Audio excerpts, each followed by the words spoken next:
विश्वनेत्र हे भुवन भास्कर नमो नमो। हे सृष्टि के सिरजनहार दिवाकर नमो नमो। हे सूर्य प्रभाकर नमो नमो। आदित्य विभाकर नमो नमो।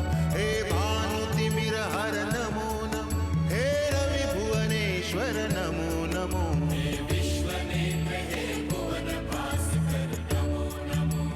नमो नमो। हे सृष्टि के सिरजनहार दिवाकर नमो नमो। ओम सूर्याय नमो नमः। ओम सूर्याय नमो नमः। ओम सूर्याय नमो नमः।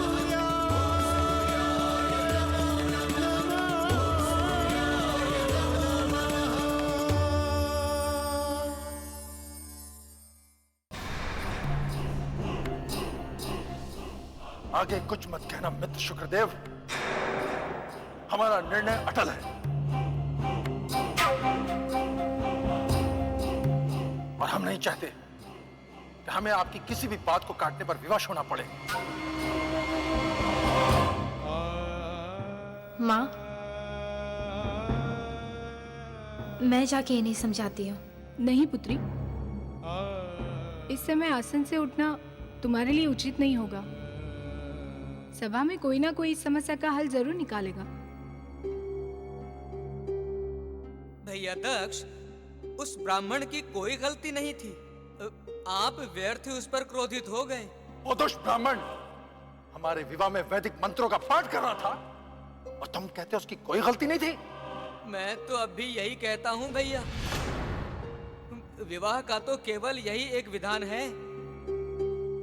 वो बेचारा और किस विधि से आपका विवाह करवाता। अनुज नारद, हमें तुमसे बहुत स्नेह है, किंतु यदि तुमने भी हमारा विरोध करना आरंभ कर दिया तो ये स्नेह कब तक रहेगा हम कह नहीं सकते।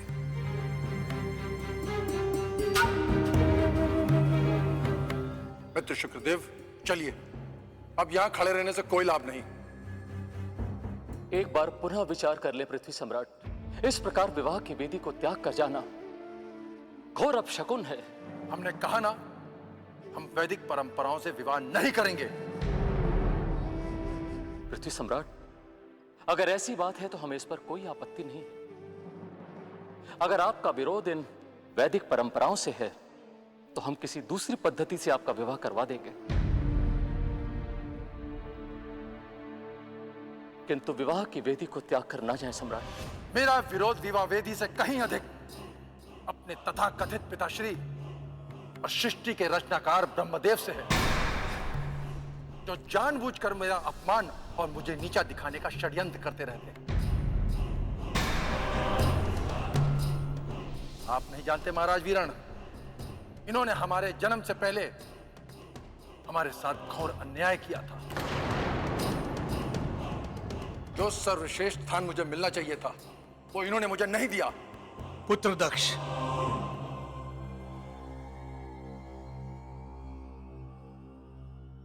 पुत्र दक्ष, तुम जब से संसार में आए हो तब से तुम इस बात से नाराज हो कि तुम्हारा जन्म सबसे पहले क्यों नहीं हुआ, जिसे दिन रात तुम मेरा अपराध बताते हो। पुत्र, ना तो वो मेरा कोई अपराध था और ना ही कोई भूल। तो फिर ये किसकी भूल थी? किसी की भी नहीं पुत्र। इस सृष्टि की रचना भले ही मेरे हाथों हुई हो, किंतु इसे आकार हिरण्यगर्भ भगवान सविता देव की इच्छा से मिला है। वही इस सृष्टि के नियंता हैं। उन्होंने जो नियति तुम्हारे लिए रच रखी थी, तुम्हारा जन्म उसी के अनुसार हुआ। ये सब बहाने हैं, हमें बहलाने का प्रयास है, किंतु हम बच्चे नहीं हैं जो इस प्रकार बहल जाएंगे। महाराज वीरण, हम जा रहे हैं। जब आपको विवाह करने की उचित रीति मिल जाए हमें बता दीजिएगा। मित्र दक्ष,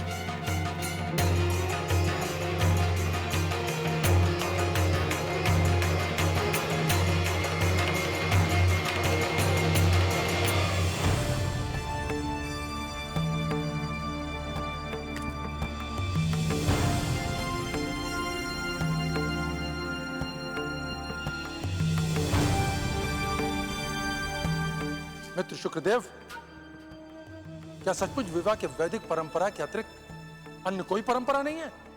परंपराएं निर्मित की जाती हैं मित्र। हम अब भी कोई नई विवाह परंपरा का निर्माण कर ही लेते हैं। एक ऐसी परंपरा जो वैदिक परंपरा से भी अधिक सरल हो, किंतु यदि आप चाहें तो। आप हमारा परिहास कर रहे हैं मित्र शुक्रदेव।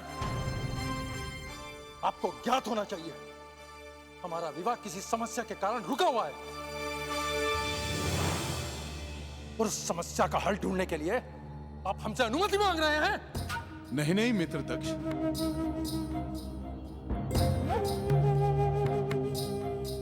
मेरे कहने का यह तात्पर्य नहीं है मित्र,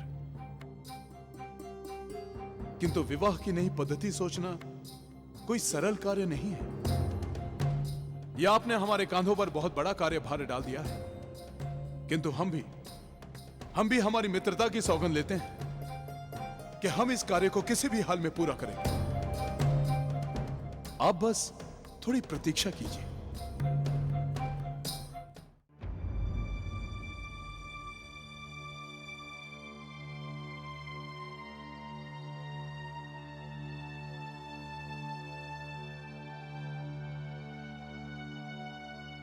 ब्रह्मदेव, सम्राट दक्ष किसी भी मूल्य पर वैदिक परंपरा के अनुसार विवाह करने के लिए तैयार नहीं है।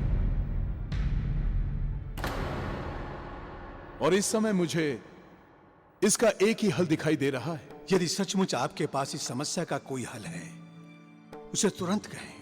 पितामह, मेरा सुझाव यह है कि यदि आप मुझे अनुमति दें तो मैं उनके विवाह के लिए एक ऐसी पद्धति की रचना करूं जो वैदिक परंपरा से अधिक सरल है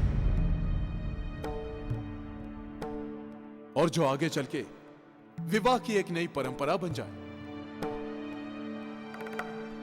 शुक्रदेव, यह विवाह होना परम आवश्यक है। आप कुछ भी करें, किंतु यह विवाह अवश्य संपन्न कराएं।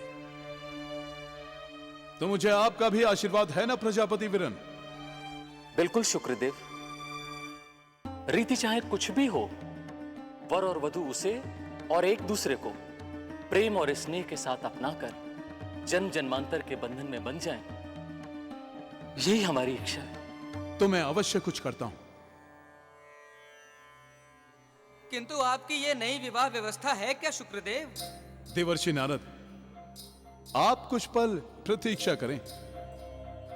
मुझे जैसे ही कुछ सूझेगा मैं आपको अवश्य बताऊंगा।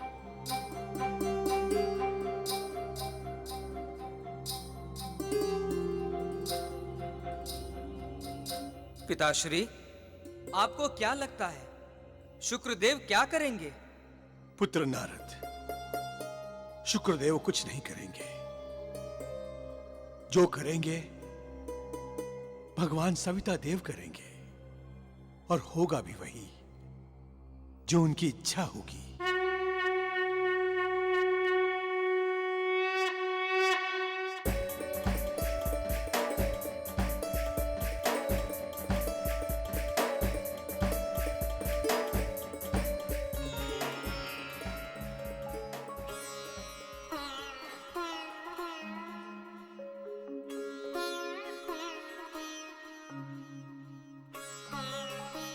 मित्र दक्ष, देवी वीरणी, कृपया इन आसनों को ग्रहण करें।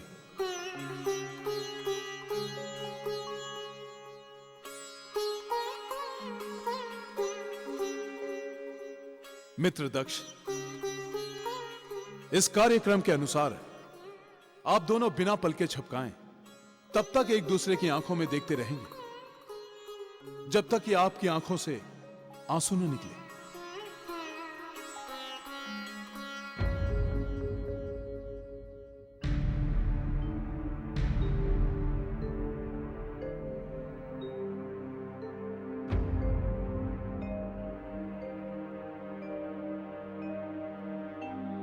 आप सब किस सोच में पड़े हैं? हमारे परम मित्र शुक्रदेव ने जो भी विधान बनाया है कुछ सोच समझ कर ही बनाया होगा। चलिए आरंभ करें। परमपिता, अब तक वैदिक परंपरा ही मेरे जीवन का मार्गदर्शन करते आई है। आज जीवन में पहली बार कुछ नया करने से पहले आपकी अनुमति भी आवश्यक है। मेरा आशीर्वाद सदैव तुम्हारे साथ है पुत्री।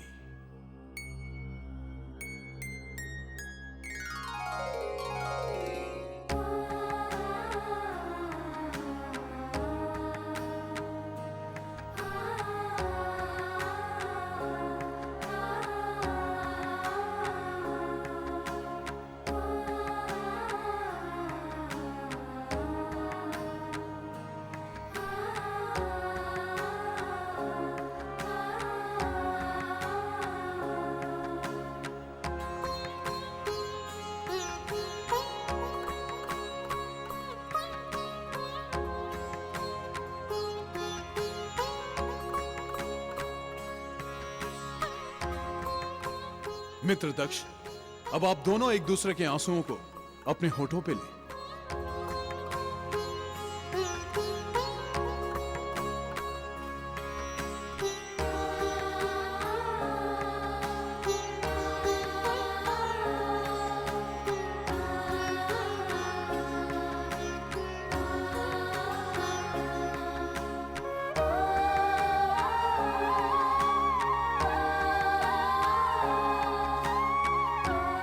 विवाह की यह नई पद्धति वैदिक परंपराओं से भी अधिक सरल और मौलिक है।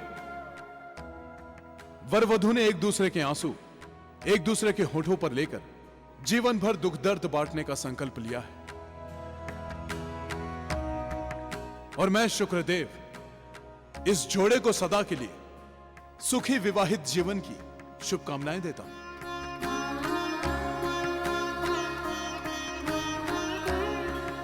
मित्र दक्ष, विवाह का यह कार्यक्रम संपन्न हुआ।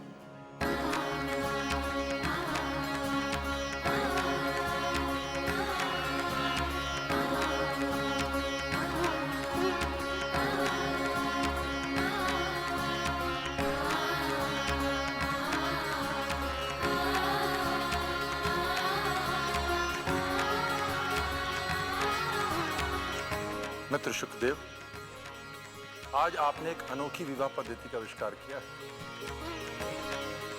इस अनोखी पद्धति में वर वधु बिना कुछ कहे ही सब कुछ कह जाते हैं। इस अनोखे आविष्कार के लिए आपको बहुत बहुत बधाइयां। मित्र दक्ष, आपको भी विवाह के बंधन में बंधने की बहुत बहुत बधाई हो। पिताश्री, मुझे तो ये विवाह पद्धति आसुरी लग रही है। अब आपको ऐसा नहीं लगा? मित्र दक्ष, इस प्रसन्नता के अवसर पर एक बात ने हमारा मन दुखाया है।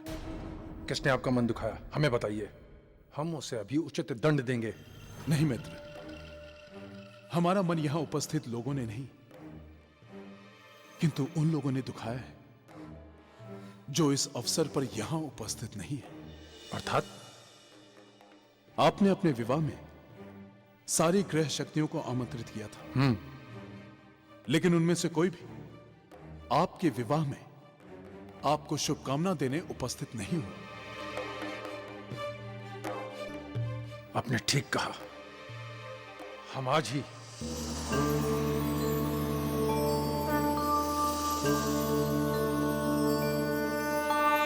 आदित्याय विद्महे दिवाकराय धीमहि तन्न सूर्यं प्रचोदयात्।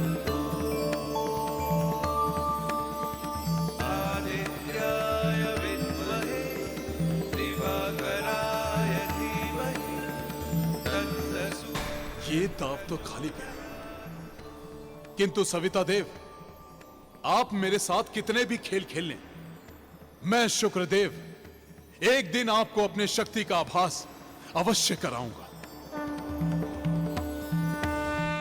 महाराजा दक्ष की, महारानी वीरनी की,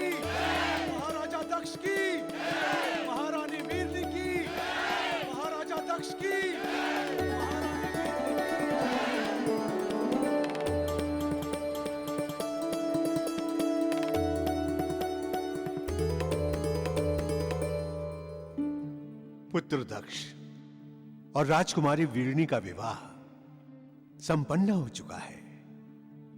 अब हमारा यहां कोई कार्य नहीं, हमें अब चलना चाहिए।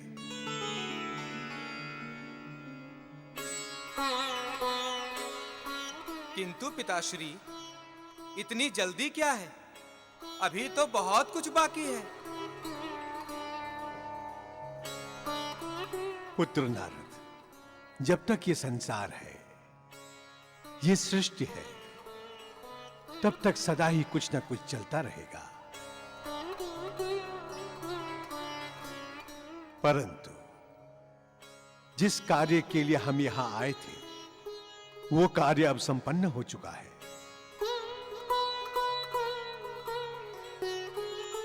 अब हमें यहां से चलना चाहिए। ठीक है पिताश्री, अब आपकी आज्ञा तो मैं टाल नहीं सकता, किंतु मेरा मन तो यहीं लगा हुआ है। मैं बहुत देर तक अपने आप को यहां से दूर नहीं रख सकता।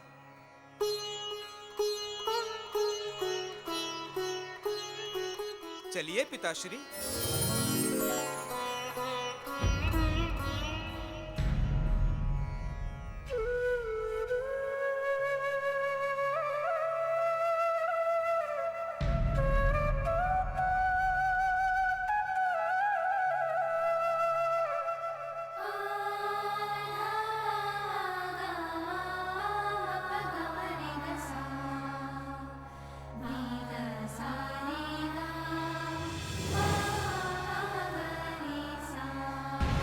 महारानी, महारानी, महारानी, ये क्या कर रही हैं आप? अपने माता पिता का आशीर्वाद ले रही हैं। मत भूलिए कि अब आप एक साधारण से राजा वीरण की पुत्री मात्र नहीं, पृथ्वी सम्राट प्रजापति दक्ष की पत्नी हैं। आप किसी के सामने झुके, यह पृथ्वी सम्राट दक्ष को स्वीकार नहीं। संसार आपके सामने झुकेगा तो पृथ्वी सम्राट दक्ष को प्रसन्नता होगी। हाँ पुत्री वीरणी, दामाद जी का कहना बिल्कुल उचित है। अब तुम कोई साधारण राजकुमारी नहीं हो, तुम्हें अपने पति के गरिमा के अनुसार आचरण करना चाहिए। क्या आप मुझे क्या सिखा रही हैं माँ? क्या मेरे पृथ्वी महारानी बन जाने से मैं अपने माता पिता से बड़ी हो गई हूँ? या मेरा उनसे रिश्ता टूट गया है? मेरे ससुर जी, वो तो मुझे आशीर्वाद दिए बिना ही चले गए। उनके पास मैं बाद में जाऊंगी और उनका आशीर्वाद मांगूंगी, किंतु आप और पिताश्री मेरे सामने हैं। आपका आशीर्वाद लिए बिना मैं कैसे रह सकती हूँ?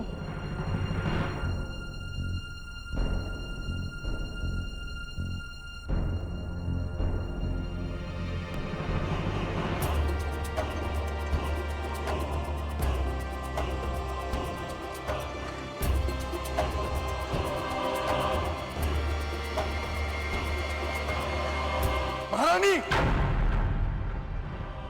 आपने हमारी आज्ञा न मानकर हमारा अपमान किया है, इसलिए हम अभी इसी समय आपका त्याग करते हैं।